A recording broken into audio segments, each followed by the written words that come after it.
Chile es un laboratorio natural, diverso, descentralizado. Es momento de hablar desde lo local sin pretexto.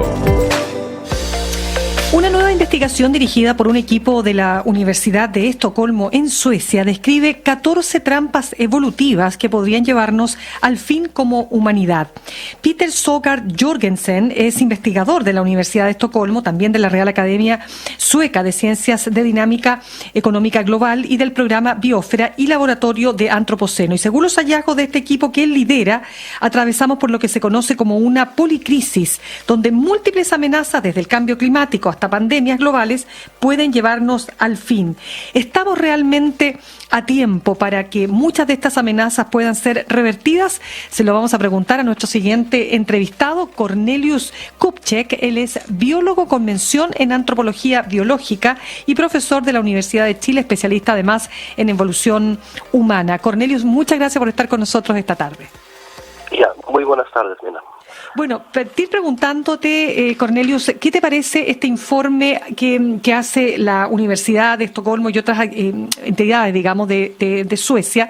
Porque, claro, algunos dirán esto es una exageración o estamos bastante más lejos de lo que se plantea, pero son varios aspectos que me gustaría ir descifrando contigo, pero partiendo por el informe en general. ¿Qué te parece a ti?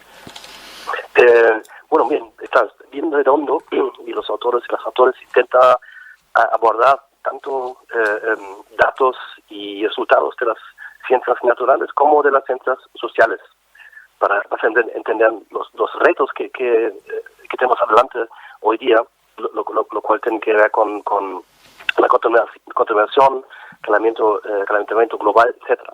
Así, en este sentido me parece bien. Al mismo tiempo hay, como soy biólogo evolutivo, veo algunos puntos que son un poco difíciles, digamos. ¿Cómo cuáles? Pero bueno, básicamente los conceptos que aplican, como que son, no estoy siempre conforme con esto, con los mecanismos evolutivos que conocemos, y además como este estudio se basa mucho alrededor del antropoceno y falta poco definir de qué se trata del antropoceno.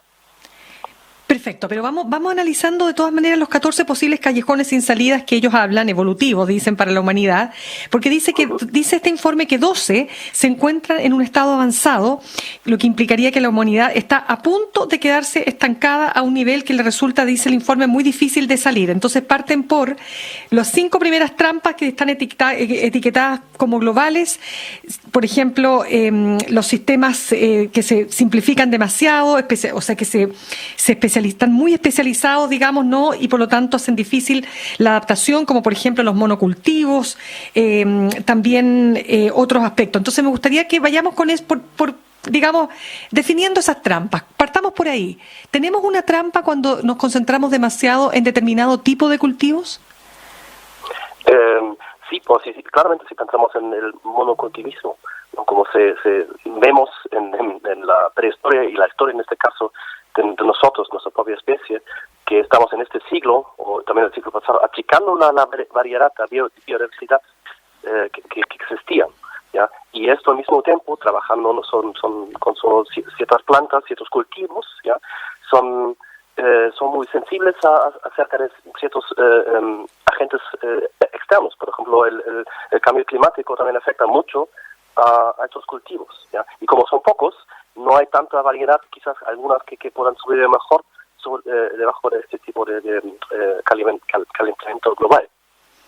Correcto. Cornelius, y cuando se habla de otras trampas como el crecimiento por el crecimiento, una búsqueda incesante de crecimiento, me imagino que sin considerarlo desde el punto de vista de lo sostenible, o el exceso, utilizar más de lo que se tiene, o sea, más de lo que la Tierra, mejor dicho, puede proporcionar, o los conflictos internacionales, o los contagios. A ver, metámonos en esa línea, digamos.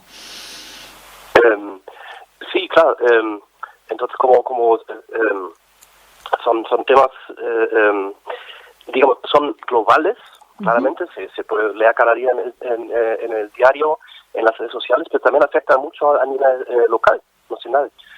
Lo que vemos ahí también en este caso como conflictos también sociales, también todo lo que vemos, siempre regreso al tema del calentamiento global. Claramente es una crítica quizá a nivel global, pero claramente afecta a nosotros localmente. Y también que el mensaje más importante es que nosotros tenemos que empezar a actuar a nivel local.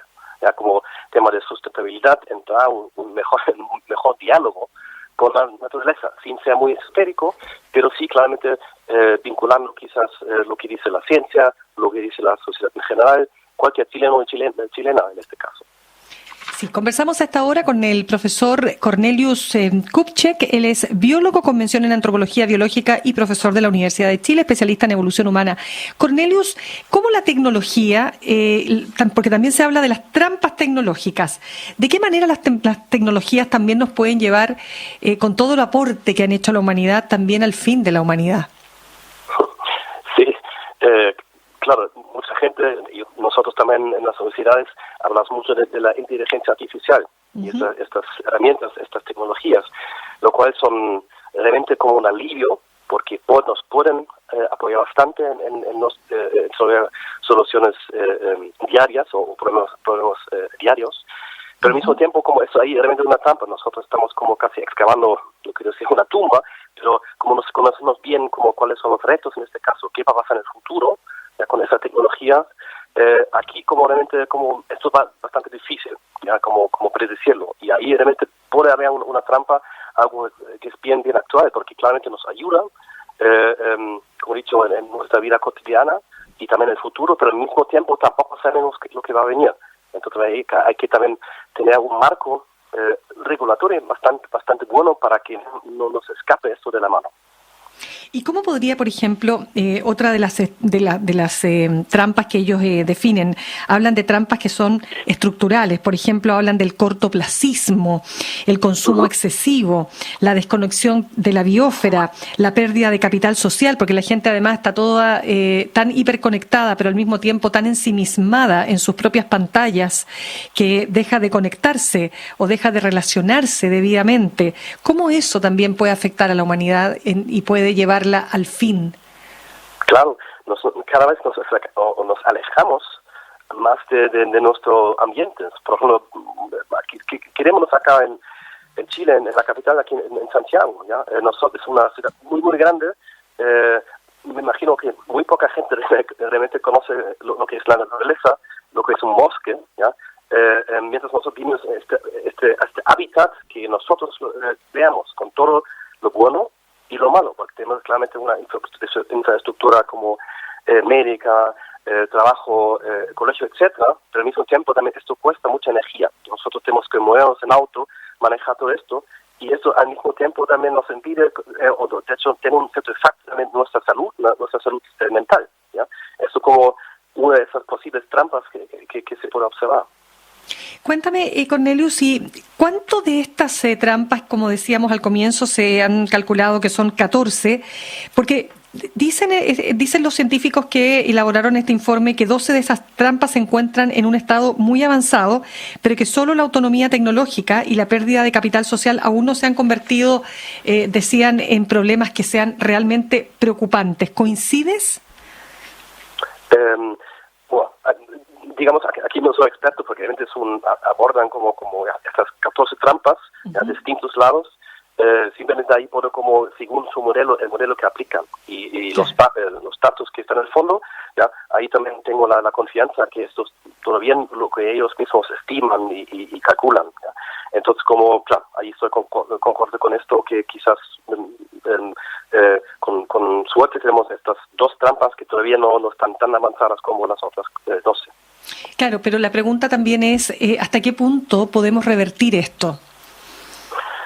Claro que esto requiere realmente un esfuerzo claramente muy fuerte, otra vez como nosotros como sociedad, pensando realmente como nuestras raíces naturales, porque somos una especie biológica, una especie natural en ese sentido. Ya nosotros vivimos en las reglas como cualquier otro animal en este sentido, ¿ya? Entonces, como si hay que hacer un esfuerzo, otra vez hay que pensar a nivel local, claramente a nivel del país, nacional, internacional, lo cual para esto también nos sirven gobiernos. Y actualmente lo que vimos en la COP28 en Dubái, ¿ya? Ahí hay muchos partidos, muchos países, representantes de países que están ahí. Podemos para hablar de un cierto aspecto, en este caso el calentamiento global, también viene con muchos desafíos y claramente es como muy controversial, porque claramente como hay 100.000 personas viajando a este lugar, también contaminando el aire en ese sentido, contribuyendo a una de esas trampas, ¿ya? Pero al mismo tiempo nos sirve para conversar, ¿ya? Podemos hacerlo claramente mediante las redes sociales, a la distancia, por Zoom, pero también es muy importante que nos vemos directamente y hablamos cara a cara, ¿ya? No solamente a nivel internacional, sino también localmente también. Es importante que aquí en esta ciudad chilena también hablemos de estos problemas, conversamos y pensémonos como qué se puede hacer en conjunto. Solamente pensando en el tema de la sustentabilidad, que ahí se puede hacer mucho aún todavía en este país. Totalmente. A ver, y a propósito digamos de que lo mencionas, ¿cómo ves el curso que ha tenido las distintas COPs y ahora pensando en la COP 28 que termina la próxima semana? ¿Cómo la ves? Bueno, veo este esfuerzo y al mismo tiempo se escucha mucho que hay muchos lobbyistas que digamos, si hay ciertos gobiernos, y sobre todo quizás los primeros que son menos poderosos, hay que decir, pero son más afectados, ¿no? que tengan una voz, y que esto sí que es un gran desafío, ¿no? Que la pregunta es realmente de estos países altamente industrializados, como si juegan la misma carta y son honestos, ¿ya? Para también realmente apoyar a aquellos países que no tienen esos mismos recursos, ¿ya? Poniendo como claro, se puede ver como de los dos lados. Es un desafío, ¿ya? Es un gasto enorme, ¿ya? Pero por lo menos se ve algún avance en esto, ¿ya? Debo decir, aquí tampoco soy experto y me imagino hay muchos colegas que lo saben mucho mejor, pero eso es lo que yo veo desde esta perspectiva de afuera. Absolutamente. Cornelius, volviendo a nuestro país, entendiendo, digamos, que nosotros también somos parte, estamos interconectados, por cierto, y tenemos bastante menos injerencia en el cambio climático respecto de lo que otros, ¿no? Como los grandes países desarrollados o industrializados. Por lo tanto, ¿qué es lo que nos toca a nosotros? ¿Qué tipo de trampas observas tú preocupantes en Chile? Yo creo que ya mencionaste un tema, es el consumismo, ¿no? También ahora nos acercamos a la Pascua, a la Navidad, claramente como un tema también que tiene que ver con consumo, pero aparte de esto también yo noto bastante consumo, ¿ya? Mucha gente consume sin pensar bien, ¿ya? Realmente es necesario comprarse esto o lo otro. Sabemos que en el desierto de Atacama, como hay un montón de ropa sí, basura de ropa, ¿no? Impresionante. No solamente viene de Chile, sino de afuera, pero son cosas son importantísimas. Esto no debería pasar. Entonces, como aquí, pero claramente hay que juntar a los distintos partidarios, ¿no? Como hay que pensar en la industria, en las empresas aquí, que dan empleo, también claramente a nivel instituciones públicas, gobierno, y también temas como de enseñanza, docencia, los colegios, las universidades que tienen para formar estas nuevas generaciones de chilenos y chilenas con este conocimiento, pensando más de una manera sustentable. ¿Ya? Que esto como en esto hay que enfocarse. Y fíjate que, como menciona el informe, cuando leo acá el cortoplacismo, me acordé de nuestra política, ¿no? La política en Chile es muy cortoplacista, estamos siempre mediatizados por eventos electorales, ¿no? Cuesta mucho pensar a largo plazo. Mira lo que está pasando con el proceso constituyente. Finalmente se termina elaborando un texto que no representa a todos, ¿no? Y que, bueno, va a ser plebiscitado y vamos a ver qué termina ocurriendo con aquello. Pero lo que está claro es que nos cuesta mucho pensar en el largo plazo y lograr lo fundamental, que son acuerdos. ¿Cómo lo ves tú también desde la ciencia, de lo que a ti te toca? Sí, bueno, llegué más de mi experiencia personal, como yo vengo de Alemania originalmente, y sí, ese tema como digo, el sistema político es así como un gobierno de 4 o 5 años, ¿ya? Y se cambia o sí, ¿ya? Cualquier gobierno que tiene buenas intenciones, hay que ver cómo realmente esto es para mucho tiempo, o con el próximo gobierno ya se cambia completamente 180 grados esa dirección, ¿ya? Entonces, como ese es el sistema político, y también me hubiese gustado como pensando una nueva constitución que incluya más a estos aspectos sustentables, ya, pero también siempre pensando, hay que claramente pensar en cierto crecimiento económico, pero no puede ser solo una cosa o la otra, ¿ya? Entonces, como esto sería mi visión o mi deseo, pero ¿quién soy yo para decirlo? Por lo menos mis observaciones de una persona que ha venido hace algunos años atrás a Chile. No, pero de todas maneras, con mayor razón, es un tremendo valor porque tú tienes también la mirada desde el mundo de allá, ¿no? Del hemisferio norte y de Europa para entender también otros fenómenos que son los que preocupan, por supuesto, a las sociedades europeas. Pero de todas maneras te agradecemos muchísimo, Cornelius, porque francamente es un tema que no nos agota acá. Probablemente te vamos a volver a invitar para seguir conversando. Cornelius Kupczyk, ¿no es cierto? ¿Es Kupczyk. polaco tu apellido? Sí, apellidos de origen polaco, exacto. Exactamente, viste que algo me hacía pensar que era polaco. Bien, pues biólogo, convención en antropología biológica y profesor de la Universidad de Chile, especialista además en evolución humana. Cornelius, de verdad, muchísimas gracias por haber estado con nosotros esta tarde. Bien, un gusto. Y buenas Que esté muy tardes. bien.